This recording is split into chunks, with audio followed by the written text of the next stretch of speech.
Assalamualaikum warahmatullahi wabarakatuh. Perkenalkan, saya Siti Muhammad Rohaida, Hukum Ekonomi Syariah semester 3. Di sini saya akan menjelaskan tentang tugas ketiga, membuat video tentang badan hukum. Badan hukum merupakan suatu badan yang dapat memiliki hak-hak dan kewajiban-kewajiban untuk melakukan perbuatan sendiri. Dalam artian, badan hukum ini berupa lembaga atau perkumpulan yang dibentuk karena suatu tujuan.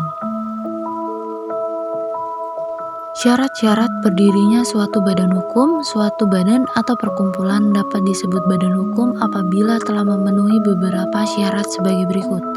Terdapat harta kekayaan yang terpisah dari kekayaan pribadi orang-orang yang terlihat dalam badan atau perkumpulan tersebut. Ada suatu tujuan yang jelas dan spesifik yang ingin dicapai oleh badan atau perkumpulan tersebut. Terdapat kepentingan yang dimiliki secara bersama-sama oleh sekelompok orang yang menjadi bagian dari badan atau perkumpulan tersebut. Terdapat suatu struktur organisasi yang teratur dan terencana untuk mengatur aktivitas dan keputusan yang dibuat oleh badan atau perkumpulan tersebut. Jenis badan hukum. Menurut penggolongan hukum, ada dua jenis badan hukum yang perlu diketahui, yaitu badan hukum publik.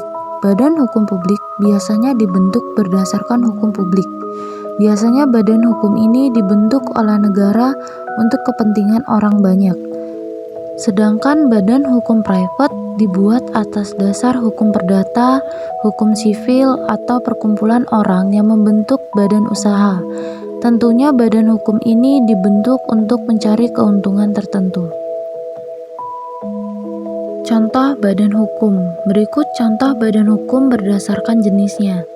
Badan hukum publik, negara, pemerintah daerah, Bank Indonesia. Badan hukum private, perseroan terbatas atau PT, koperasi, yayasan. Tugas badan hukum. Secara umum, tugas-tugas yang dapat dilakukan oleh badan hukum adalah sebagai berikut.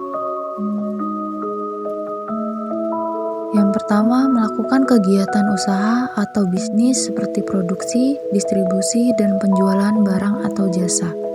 Yang kedua, menjalin hubungan dengan pihak lain baik dalam bentuk kontrak maupun non-kontrak, seperti kerjasama dengan perusahaan lain atau pemerintah.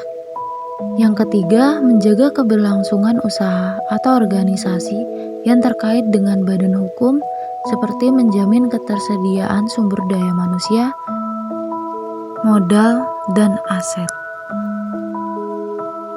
Yang keempat, melaksanakan tanggung jawab sosial dan lingkungan, seperti memenuhi standar lingkungan dan berkontribusi pada masyarakat setempat. Yang kelima, menjalankan fungsi-fungsi yang diamanatkan oleh undang-undang atau peraturan, seperti mematuhi ketentuan perpajakan dan aturan perusahaan yang berlaku. Yang keenam, melindungi kepentingan pemegang saham atau anggota, seperti memberikan dividen dan melakukan pengelolaan keuangan yang transparan. Sekian, terima kasih. Wassalamualaikum warahmatullahi wabarakatuh.